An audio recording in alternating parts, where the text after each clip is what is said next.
On today's show, looking back at 8 years of Kevin Love in a Cavs uniform and much more. Let's get into it. Thanks for making Locked On Cavs your first listen every day. Remember, we are free and available wherever you get your podcasts, and that includes YouTube. You are Locked On Cavs, your daily Cleveland Cavaliers podcast.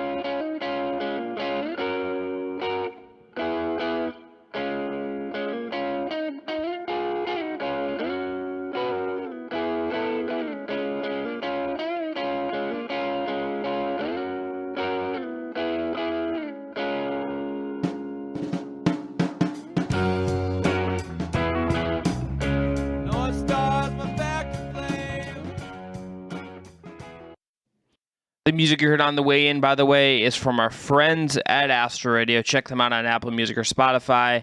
I'm Chris Manning, covering the Cavs and the NBA at large for places like Diamond UPROXX and Estimations for the Sword.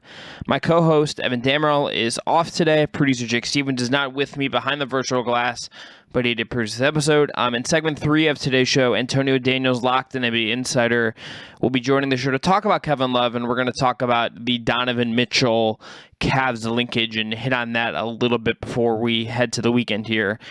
But today is really mostly about Kevin Love. It has now, as of August 23rd, been 8 years since he officially became a Cleveland Cavalier, and it's sort of crazy that he has been a Cav for that long.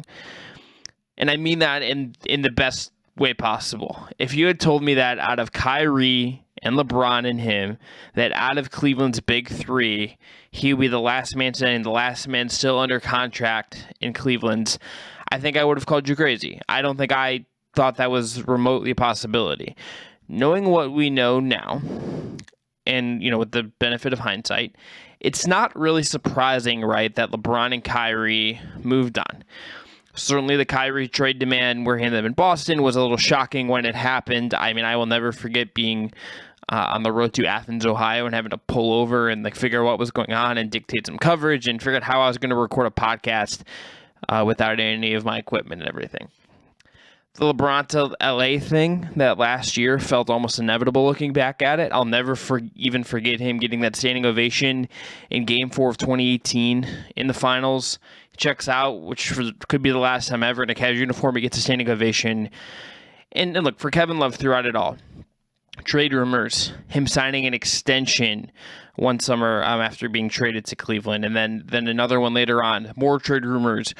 There was a day where Woj was on ESPN talking about how Kevin Love was on the block early in the season. Kevin Love has persisted. He has been here. He has been very well compensated for doing so, but he has kind of outlasted all of this. And look, let's not sugarcoat this. There have been some highs. There have been some lows in the Kevin Love Cavs tenure. The highs: wins a title, makes 4 straight finals, key part of those teams.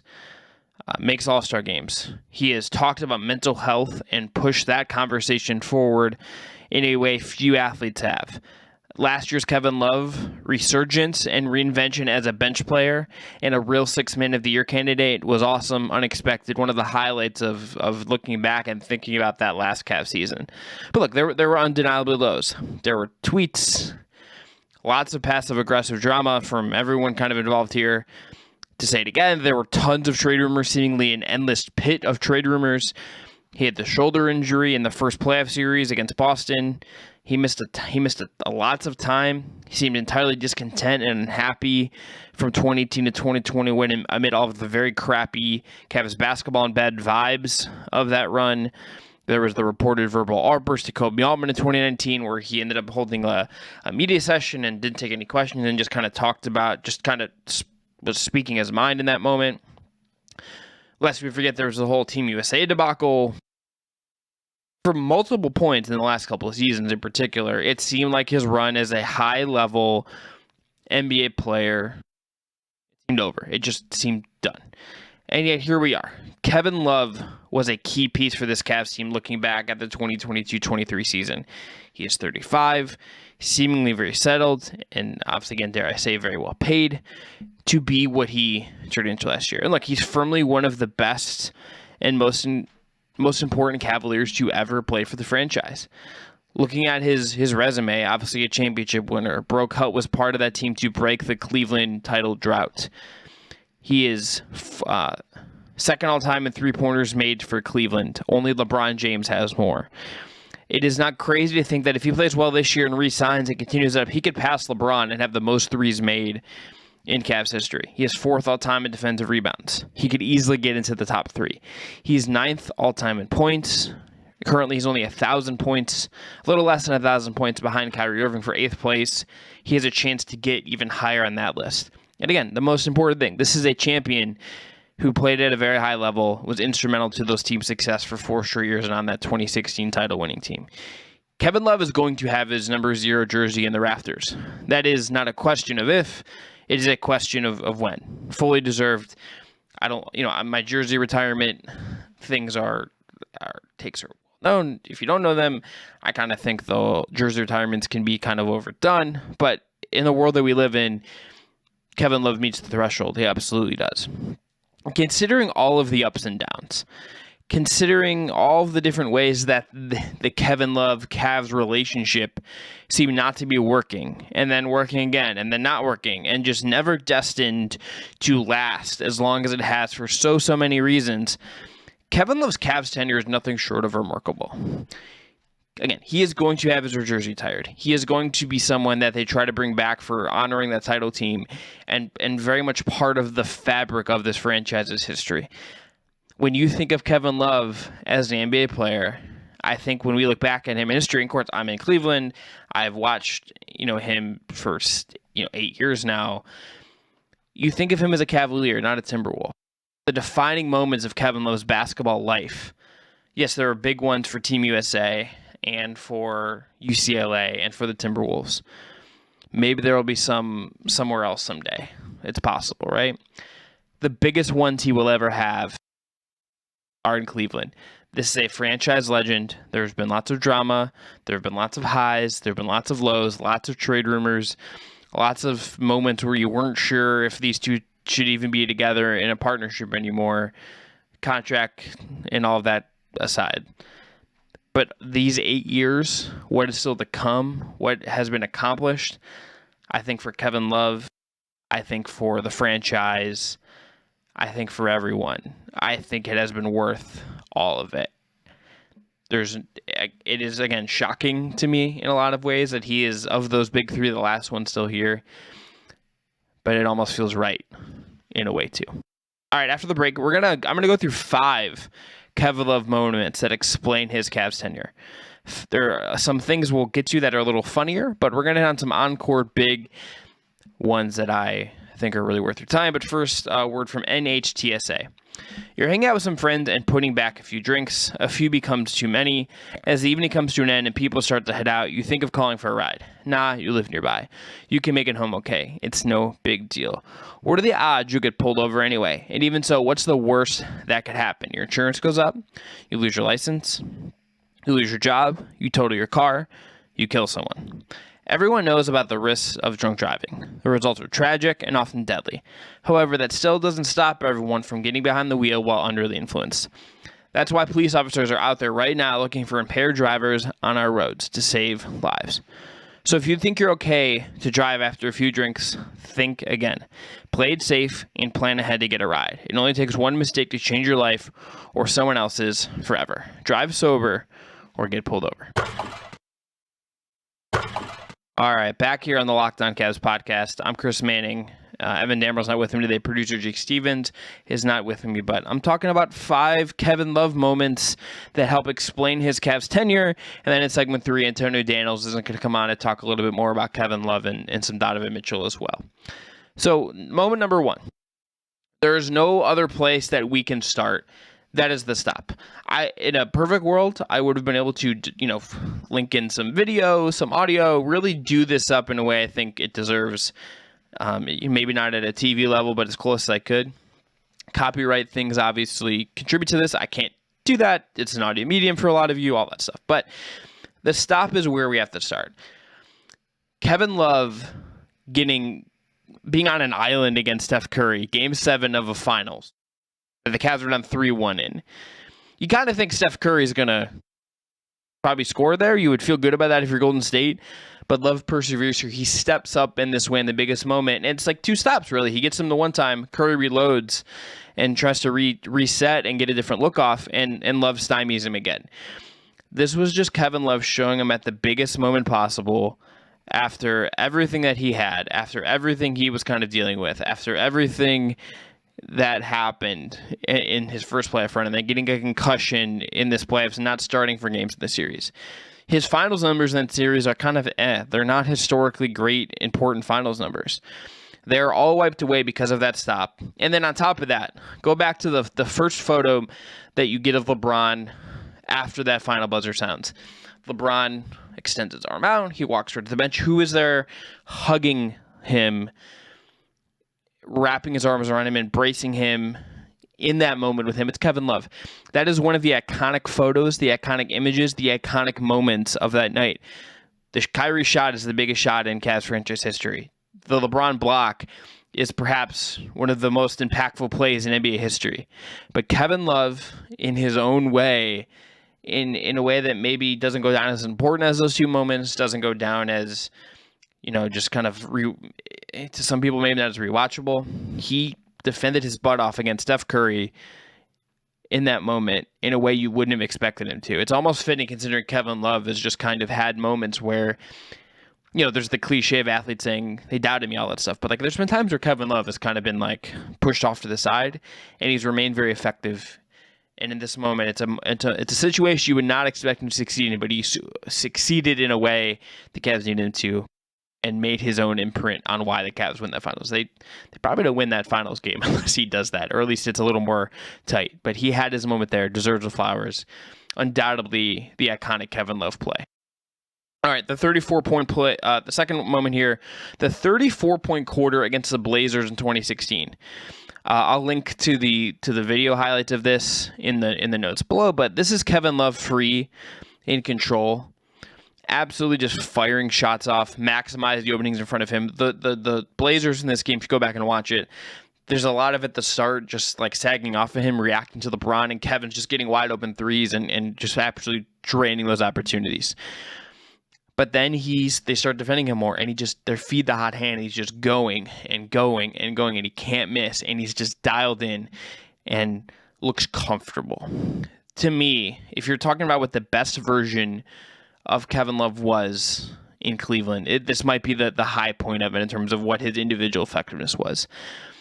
The offense that season was ridiculous. I think the 2016-17 team, I know they don't win a title. That, to me, is the best Cavs team of that era. That offense was ridiculous. It does not happen unless you have Kevin Love shooting the way he did, playing as free as he did, and looking as comfortable and solidified in that role in year 3 of the LeBron, Kyrie, Kevin Love partnership, that triangle. This quarter is Kevin Love just destroying a team with, getting fed passes, all that stuff, but absolutely destroying a team. Go back and watch it. It's tons of fun. Absolutely Kevin Love just maximizing. It's like the apex of what Kevin Love became once Minnesota, Rick Adelman offense, Kevin Love kind of went off to the wayside. All right, moment number 3. The full court pass to LeBron James in Washington, D.C. to set up a game-tying shot. You know the pass. You've seen this pass. I linked this below if you haven't for Lord knows whatever reason. With LeBron and Kevin Love, we did not always see their chemistry. It took time. There was drama. There were tweets. There were just weird vibes, right? I remember having to write a few of the sort of blog post about Love meeting LeBron at a poolside before he signed that first extension, after thinking for the first season. But when it happened, Love caught a ton of passes from LeBron, obviously, but Love outlet passing to LeBron was special. I kind of look at it and think Kevin Love was maybe partly put on this freaking earth to throw outlet pass to LeBron James when LeBron James gets a full head of speed steam and needs a ball perfectly placed so he can do LeBron James things in transition, in the half court, or whatever. This is one of the best full court passes we've ever seen from Kevin Love, and it's one of his best skills. He's truly a master at these kind of passes. For him to get LeBron this pass, little time on the clock, he whips it off the other baseline. LeBron gets it, fires, hits a 3. ties the game. Utterly incredible stuff from the both of them. Totally in sync. Totally just apexly dominant team, silencing a Wizards crowd that was very into it. I mean, this is Kevin Love and LeBron in a lot of ways. Kind of their partnership, not the threes, not the pick and pop stuff, but some of the other elements of their partnership, I think, really distilled. All right, number 4. This is one that I think maybe people have forgotten about, or I certainly did, at least a little bit, but Game 2 of the 2018 East Semis in Toronto. This is a game where the Cavs go up 2-0. This is obviously the last year of LeBron. This is the last finals run. This is after the Isaiah Thomas trade. This is after the trade reset where they go into Boston and stomp the Celtics, and Jordan Clarkson and LeBron are living their best life, right? This game is more remembered also as a LeBron masterpiece. He had 41, 14, and 8 in this game. But this is maybe Kevin Love as the best version of the number 2 with LeBron that we had seen from him. He's perfectly in sync in this game with what LeBron needed to really put over this Cavs team that wasn't very good. This is a Cavs team that slugged its way through a 7-game series against the Pacers in round 1. Was on the road here in Toronto in Game 2 of that series. Needed 7 against the Celtics in the conference finals before they obviously get dusted again by the Warriors in the finals. They were outmatched. LeBron put up that insane Game 1, but they just could not compete at that level. Love in this game has 31 and 11. He's 11 of 21 from the field. He's 2 of 6 from 3. He's 7 of 7 from the line. This game is Kevin Love having some really good defensive moments at the rim, being very active, using his frame. He blocks DeMar DeRozan at the rim in this game and spurs a fast break, which is just like kind of wild to think about. Again, Kevin Love has like a knack for these sort of randomly effective defensive plays at times. There are moments that we've seen this in his Cavs career where it's just kind of happened. It's not a normal thing, but it will sometimes just kind of, he'll position himself and do it happening. We think of the charges as more of that thing, but there are other moments as well. In this game, he's just like running around the court and filling in the lane and not just playing spacer. He's playing spacer for sure, but like he makes only 2 threes in this game, makes 9 of his shots inside the arc, and he's taking a bunch of free throws. Like Kevin Love in this game is absolutely playing like a little more physical, a little more interior as they needed him to.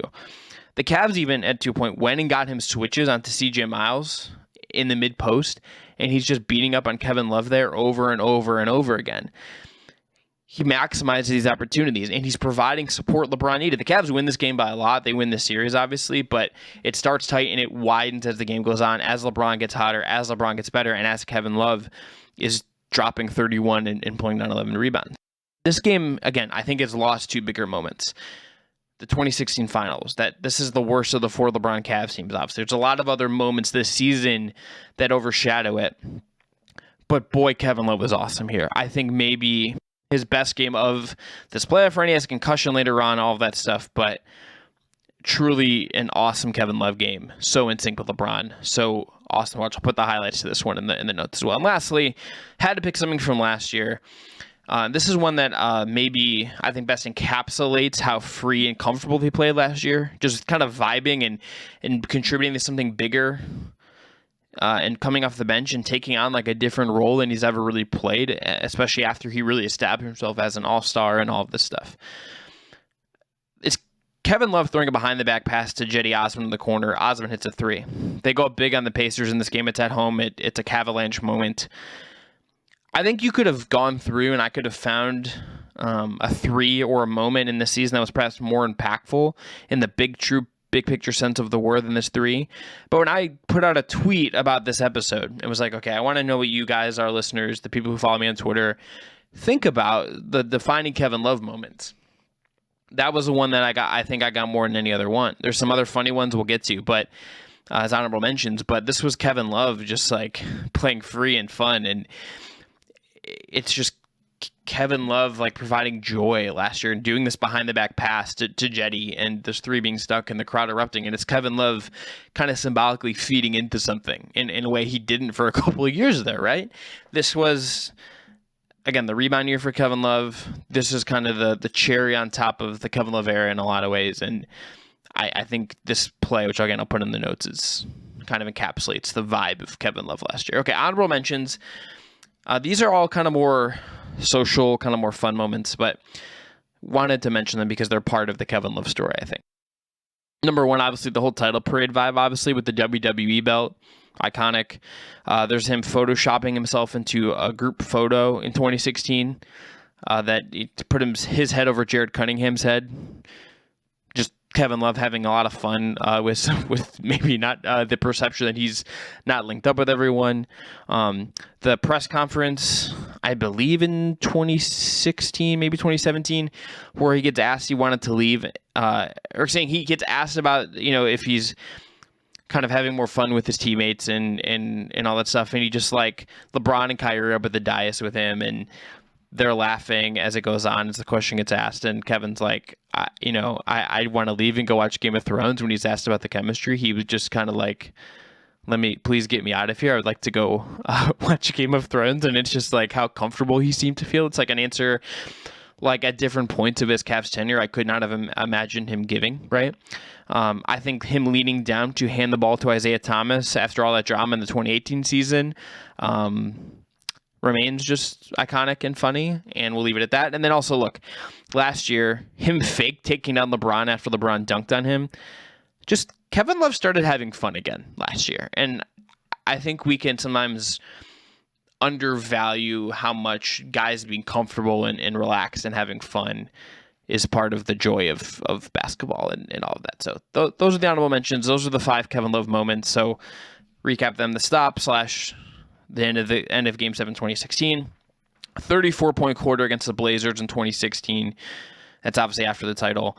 Full court pass to LeBron in DC to set up that game-tying shot. Game 2 of the 2018 East Semis in Toronto, a 31-11 game for Kevin Love.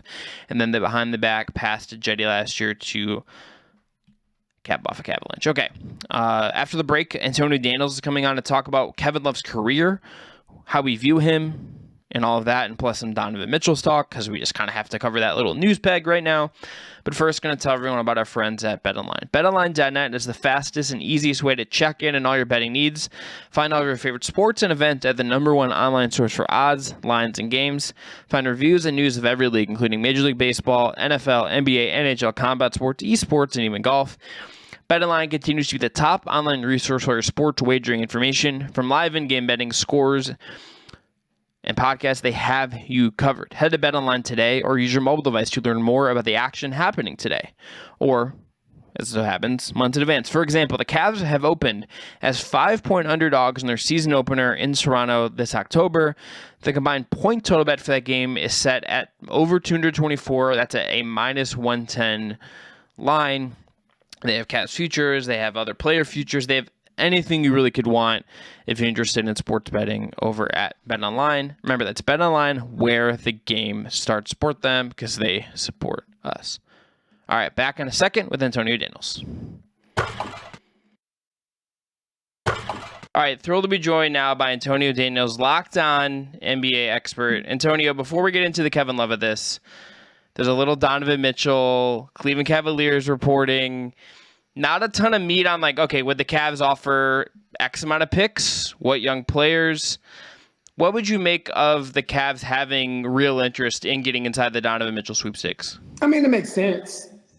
It makes sense. But I think there's a drastic difference between the Donovan Mitchell sweepstakes from the New York Knicks perspective and the Donovan Mitchell sweepstakes from the Cleveland Cavaliers perspective. We got to understand the difference in two teams here. The Cleveland Cavaliers last year, if they didn't get injured, if they didn't run into the injury bug, they're a playoff team. I think we all know and think that. The New York Knicks finished 11th in the Eastern Conference. No disrespect to the Knicks, those are just facts, right? The New York Knicks think Donovan Mitchell can get them +10 in the win count, right? They think that he can get him from 11 to 6. I get the thought process. I get it. If I'm the Cleveland Cavaliers, and I'm a Cleveland Cavaliers fan, I also understand that we'll be a really, really good team with or without Donovan Mitchell. You know, you got one of the best point guards in the Eastern Conference in Darius Garland, right? You got 3 7-footers across the front line. You got an all-star in Jared Allen. You know, you got Karis LeVert. You got Kevin Love, who has welcomed that new role. Ricky Rubio back. So if I'm a Cleveland Cavaliers fan, my thought process is Donovan Mitchell is a really good basketball player. All-star, perennial all-star, 25, 26 points per game. But if we don't acquire Donovan Mitchell, and I'm a Cleveland Cavaliers fan, I'm still excited about what's going on in Cleveland with JB Bickerstaff and that coaching staff. So I think there's a drastic difference in the two situations from the Knicks perspective and from the Cavs perspective. Would there be a price for Donovan Mitchell if you're Cleveland, a number of picks, if they wanted like a Jared Allen or whatever it is?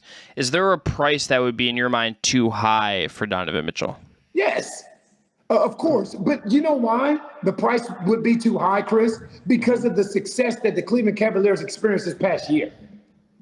One of the things that they had going for them was chemistry and camaraderie. You don't want to disturb that, especially when you haven't had the opportunity to see and feel that potential yet. If you're a Cleveland Cavaliers fan and you can sit here right now and tell me, you know what, I think that the way that this roster is constructed, they have reached their peak. Now we can have a different conversation. But we know that's not the case. We saw Ricky Rubio go down in New Orleans last year. We saw Jared Allen get hurt at the end of the year last year. No, this team has not even scratched the surface yet. And what you don't want to do with the team that has not even scratched the surface yet is disturb what you have going. Yes, I love Donovan Mitchell, one of my favorite players in the league on and off the floor, but I do think there is a price too high, especially when you are a good basketball team with or without him. Yeah, I agree, especially as you're trying to, number one, navigate a market where the prices for guys right now are crazy. Like, look what the Jazz just got for Rudy Gobert. Look what the Hawks paid for DeJounte Murray. Look what the Nets reportedly wanted before Kevin Durant, before they issue a team statement and say, we're fine, like nothing to see here. The price for really good players right now, especially ones that are under contract, is astronomically high. And I can understand if you're the Cavs, you're saying, okay, you want 5 picks and Jared Allen and Sexton and whatever. It's like, it's a lot. And you're right. They're not at the title. They're not like, okay, we got to maximize this 1 year. They can take the time and look long-term. And Tony, let's move on. Finish with Kevin Love. Rebound year last year, you mentioned before. When you think of Kevin Love, and obviously he's not like retiring as far as we know, like after this year or anything, but when you think of him and the career he's had, what do you think of first when I say the name Kevin Love? Sacrifice. Okay. That's what I think of more than anything else. And I'm going to tell you why. Because when I think of the championship that was won in Cleveland, you know what's talked about a lot? The rundown block by LeBron James. Yep. Right? Kyrie Irving hitting the biggest shot in Cleveland Cavaliers history. I'm a firm believer that with that big three, just like the big three in Miami, Kevin Love was not the best or most skilled player, but he was the most important because he had sacrificed the most. LeBron got to still be LeBron. Kyrie Irving still got to be Kyrie Irving. Kevin Love had to completely transform who he was. Understand who we're talking about here.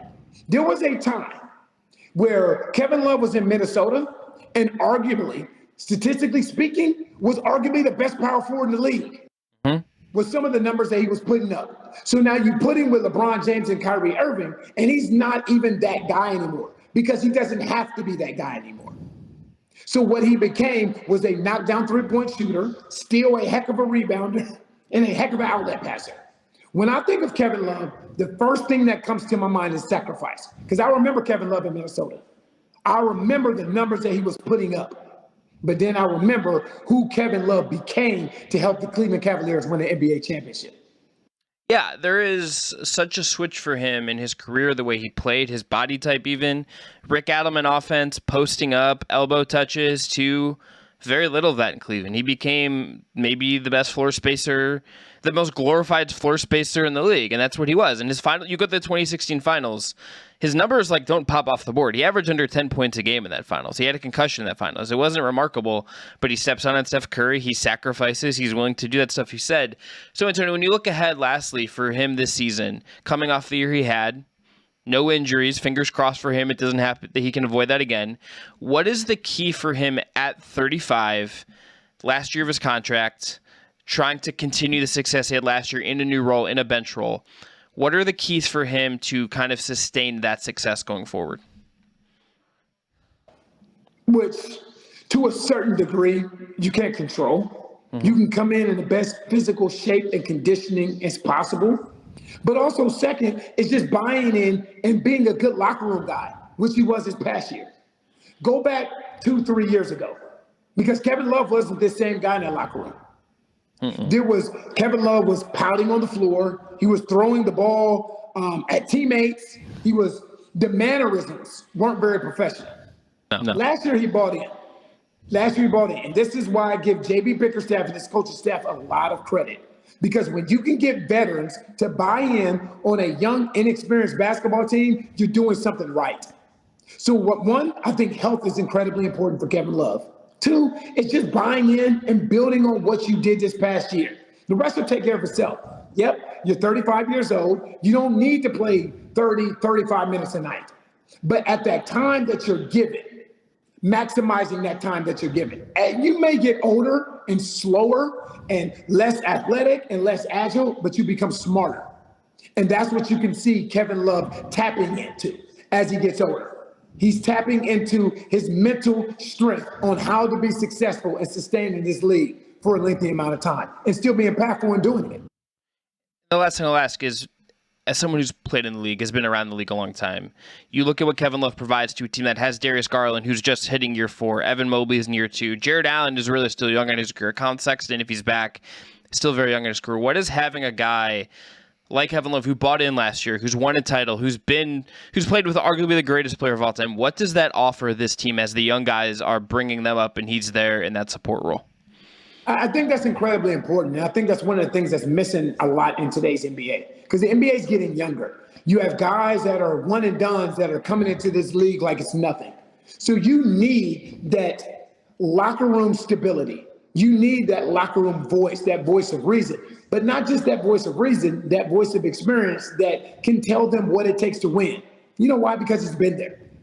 He's been there. It's different when you have guys in the locker room that are telling you how to win and they have not been to the mountaintop. Kevin Love has been there and he's won there. So he's been there and lost and he's been there and won.